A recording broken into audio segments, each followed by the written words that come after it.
बिस्मिल्लाहिर्रहमानिर्रहीम अस्सलामु अलैकुम वरहमतुल्लाहि वबरकातुहू। आप ये अच्छी तरह जानते हैं कि एक अच्छा करियर बनाने के लिए स्किल्स और एक्सपीरियंस की ज़रूरत होती है, लेकिन क्या आप ये जानते हो कि एक अच्छे करियर और फ्यूचर ग्रोथ के लिए प्रोफेशनल रेपुटेशन भी बहुत इंपॉर्टेंस रखती है। क्या आप जानते हैं कि प्रोफेशनलिज्म क्या होता है और किस तरह का प्रोफेशनल बिहेवियर करियर में ग्रोथ और डेवलपमेंट दिला सकता है? अगर आप इस बारे में नहीं जानते तो फिक्र की कोई जरूरत नहीं, क्योंकि आज हम इसी बारे में बात करने वाले हैं। इस वीडियो में हम आपको जानने वाले हैं कि अपने करियर को तेजी से आगे बढ़ाने और उसे सही ट्रैक पर चलाने के लिए किस तरह का प्रोफेशनल बिहेवियर जरूरी होता है। आखिर हम भी तो ग्रोथ करते हुए और सक्सेसफुल होते हुए देखना चाहते हैं। तो फिर बिना देर किए वीडियो को आगे बढ़ाते हैं और सबसे पहले ये जानते हैं कि वर्क प्लेस पर प्रोफेशनल बिहेवियर क्या होता है। प्रोफेशनल बिहेवियर एक तरह का एक एटीट्यूड होता है जो ट्रेड स्किल और गुड जजमेंट को कॉम्बिनेशन होता है।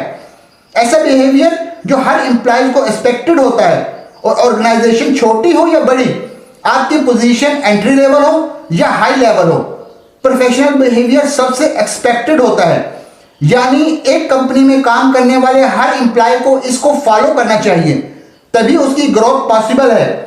यह behaviour company to company vary करता है, लेकिन इसकी बेसिक्स एक जैसे ही होते हैं। और इस प्रोफेशनल बिहेवियर को इतनी ज्यादा इंपॉर्टेंस दिए जाने की रीजन भी एक खास है, क्योंकि इसे वर्क प्लेस ज्यादा प्रोडक्टिव और फाइन बनता है और एम्प्लॉयज और ऑर्गेनाइजेशन दोनों को इससे बेनिफिट मिलता है। इसलिए चलिए अब जान लेते हैं कि प्रोफेशनल बिहेवियर के डिफरेंट लर्नेबल एस्पेक्ट्स को इन पॉइंट्स के जरिए। नंबर 1 पर आता है टाइम मैनेजमेंट को अप्लाई करना। अब यूं तो पंक्चुअलिटी एक हैबिट होनी ही चाहिए, लेकिन वर्क प्लेस पर इसका होना सबसे ज्यादा कंपलसरी हो जाता है, क्योंकि पंक्चुअल एम्प्लॉय ही ये बताता है कि वो कंपनी के लिए डेडिकेटेड है और टाइम और वर्क को वैल्यू देता है।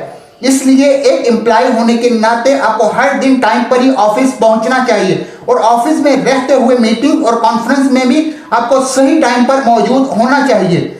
इसके अलावा कंपनी ग्रेड स्केड्यूल को फॉलो करने के लिए ब्रेक टाइम से ज्यादा समय आप अपने काम से ज्यादा दूर ना रहें,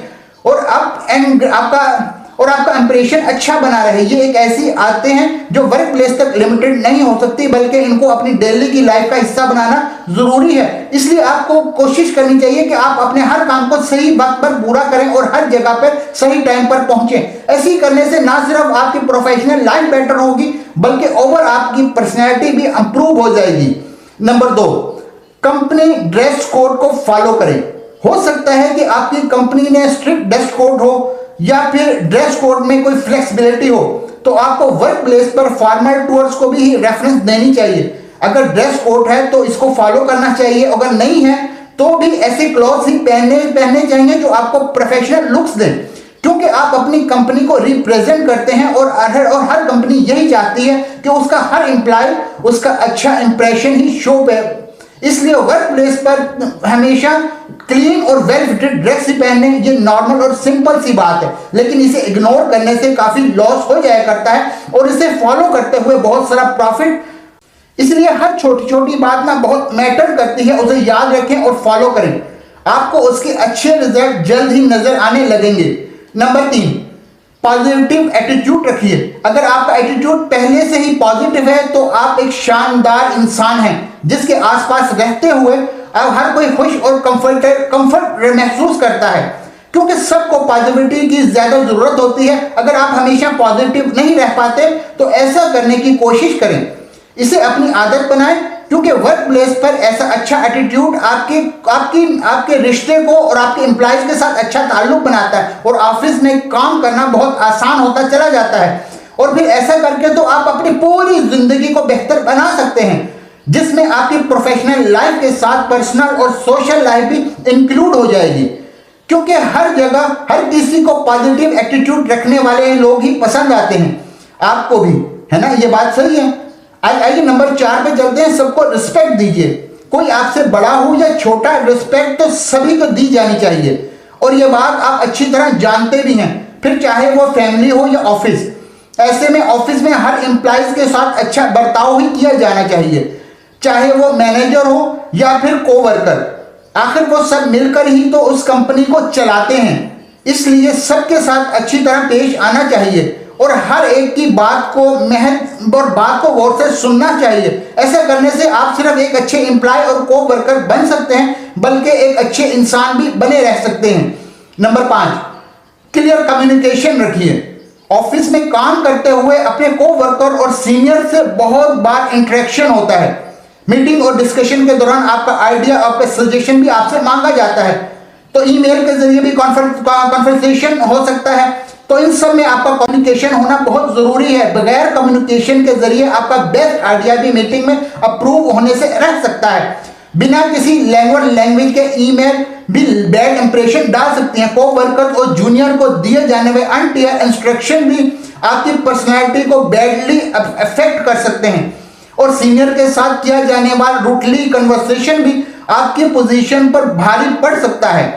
इसलिए किसी से भी कुछ भी बोलने से पहले, शेयर करने से पहले आपको भी टूल और लैंग्वेज पोलाइट रखना चाहिए। अपनी बात कहने से पहले, अपनी बात को किसी को आगे बताने से पहले कि सिर्फ आप बोलते ही ना रहे, अगले के दूसरों की बात सुने भी।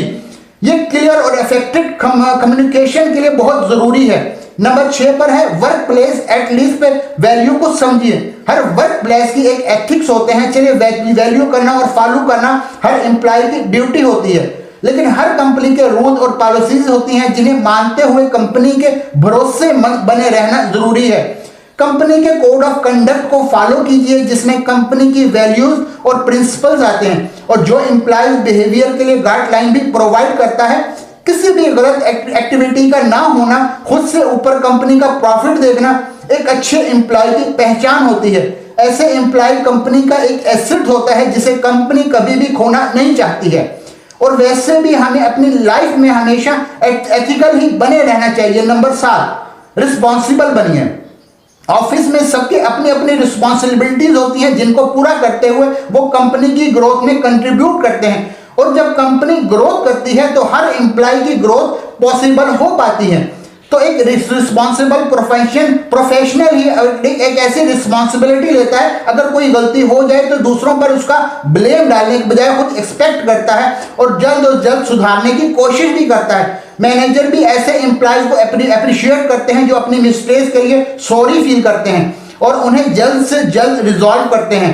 इसलिए जिम्मेदार होना, रिस्पॉन्सिबल होना प्रोफेशनल के लिए वाकई बहुत जरूरी होता है। नंबर 8 पर है सबकी मदद कीजिए। ऑफिस में काम करते हुए हर एम्प्लॉय को मिलकर काम करना होता है, एक दूसरे की हेल्प लेनी होती है और टाइम पर काम सबमिट भी करना होता है। तो ऐसे में हर कोई चाहता है कि उसे मदद मिले, लेकिन मदद करने की चाहत भी तो रखनी होगी।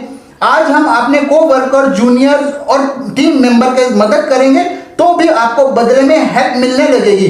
वर्क प्लेस पर टीम में काम करने के लिए सबकी सपोर्ट की जरूरत पड़ती है, इसलिए इसकी शुरुआत आप खुद से भी कर सकते हैं। तो टफ और चैलेंजेस को सॉल्व करने के लिए उनकी मदद कर सकते हैं, अपनी सजेशन दे सकते हैं और उनके रिस्पांस को रिस्पेक्ट भी दे सकते हैं। ऐसा करके आपको तो अच्छा लगेगा ही, लेकिन साथ ही साथ आपके सपोर्टिव नेचर का अप्रिसिएशन भी आपको मिलेगा। अब आते हैं नंबर 9 पे, प्रोटेक्टिव बनिए। प्रोफेशनल बिहेवियर का एक बहुत इंपॉर्टेंट टास्क प्रोटेक्टिव होना है, क्योंकि कंपनी को ऐसे ही एम्प्लॉयज की जरूरत होती है जो प्रोटेक्टिव हों। ऐसे में काम के दौरान प्रोटेक्टिव ना रहने वाले एम्प्लॉयज बहुत जल्द ही अपने जवाब से हाथ धो बैठते हैं। इसलिए प्रोडक्टिव होना ही राइट चॉइस है और इसके लिए ऐसी बातों से दूर रहना जरूरी है कि काम को कल पर डालना, जो वर्क लोड बढ़ाते रहना, ये सब छोड़ने की जरूरत होती है। एक प्रोडक्टिव एम्प्लॉय अपने हर टास्क को डेडलाइन तक कंप्लीट करने की कोशिश करता है और हर टास्क में पूरे फोकस के साथ परफॉर्म करता है, अपना बेस्ट देने की कोशिश होती है, हर बार लगातार। और उसका यही एटीट्यूड उसे कंपनी की बेस्ट एम्प्लॉय में शामिल करता है। और इसका मतलब तो आप समझ ही गए होंगे, वो प्रमोशन और इंक्रीमेंट को भी डिजर्व करता है। नंबर 10 पर है अपने काम के लिए ऑनेस्ट और रिलायबल बनिए। ऑनेस्टी तो हमेशा से ही बेस्ट पॉलिसी है, इसी अपनाइए, क्योंकि ऑनेस्ट पर्सन उस पर कंपनी ट्रस्ट कर सकती है। क्वालिटी वर्क कीजिए, कमिटेड बनिए और अपने वर्क से अपने सीनियर और अपने कलीग को यह बताइए कि वो आप पर यकीन कर सकते हैं। अपने ट्रस्ट स्टैब्लिश करने के बाद ही आप उस कंपनी में ग्रो कर सकते हैं। इतने सारे एस्पेक्ट्स को एक साथ कवर करना भले ही थोड़ा मुश्किल लगे, लेकिन हर एक दिन के साथ अगर एक एक एस्पेक्ट्स को आजमाया जाए और फॉलो करते हुए पिन कोड और अपनी वैल्यू बना ली जाए तो बहुत जल्द ही इन सारे एस्पेक्ट्स को अपनाया जा सकता है और इसके पॉजिटिव रिजल्ट को भी देखा जा सकता है। यूं तो ये प्रोफेशनल बिहेवियर के एस्पेक्ट्स हैं, लेकिन अगर गौर से देखा जाए तो ये हमारी वैल्यूज ही हैं जो हमारे अंदर हमेशा से थी, बस उन्हें रिकॉल करने की जरूरत है ताकि हम सबकी मदद कर सकें, सबको रिस्पेक्ट दे सकें, मिलकर काम करें, एथिक्स को फॉलो करें, क्लियर कम्युनिकेशन कर पाएं, ऑनेस्ट और रिलायबल रहें और अपने एक्ट की जिम्मेदारी भी ले पाएं। ये बहुत आसान है, आप इन्हें अपना सकते हैं और अपने कैरियर को बहुत अच्छी ग्रोथ भी दे सकते हैं। इसलिए पॉजिटिव एटीट्यूड रखिए और अपने प्रोफेशनल बिहेवियर में सुधार करते जाइए। और इसके साथ ही ये जानकारी, ये आपको वीडियो कैसे लगा तो कमेंट सेक्शन में जरूर बताइएगा। कोई सवाल है तो वो आप मुझसे पूछना चाहते हैं वो पूछिए, शेयर कीजिए। इस वीडियो से रिलेटेड आपका कोई पर्सनल एक्सपीरियंस है तो वो भी प्लीज शेयर कीजिएगा, जो आपने प्रैक्टिकली अप्लाई करके देखिए। बाकी जल्द ही मिलेंगे इंशाल्लाह बहुत नए नए सवालों जवाबों के साथ। तब के लिए, जब तक जितने नए लोगों ने आज हमें ज्वाइन किया है तो सब्सक्राइब कीजिएगा ताकि आप कोई भी वीडियो मिस ना कर सकें। दोस्तों हमेशा हमेशा जब भी कहा जाता है कि मौलवी सिर्फ एक दीनी ही तालीम देते हैं, नहीं दोस्तों ऐसी बात नहीं है। मौलवी हमेशा दीनी तालीम के साथ साथ आपको दुनियावी तरक्की में भी बहुत सी ऐसी सही मालूमात फराहम कर सकते हैं अगर आप इनकी बात को गौर से सुनेंगे तो। इंशाल्लाह फिर मिलेंगे जल्दी। ओके, अल्लाह हाफिज, बाय बाय।